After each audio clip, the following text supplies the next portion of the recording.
nettoyer les oreilles de bébé, je te montre ça dans cette vidéo. Mais d'abord, le coton-tige est à proscrire.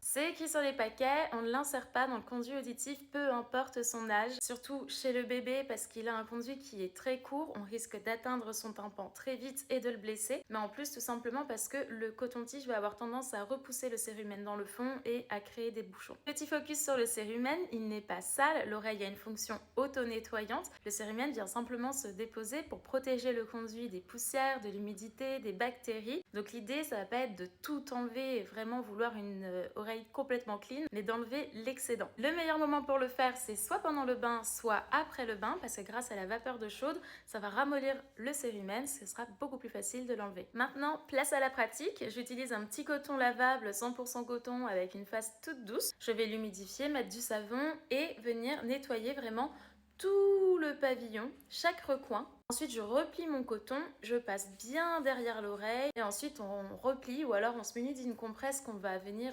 torsader pour créer une mèche et venir à l'entrée du conduit bien nettoyer. On insiste bien. Quand c'est fait, on rince parce qu'il y avait du savon, puis on vient bien sécher chaque recoin pour éviter la macération. Et voilà, les oreilles de ton bébé sont toutes propres. Mais attention quand même, si tu remarques un excès de cérumen, vraiment beaucoup plus que d'habitude, que ses oreilles coulent et que c'est associé à une position allongée inconfortable, n'hésite pas à consulter. Ton pédiatre pourra constater s'il y a une otite ou quoi que ce soit et faire le nécessaire. Abonne-toi!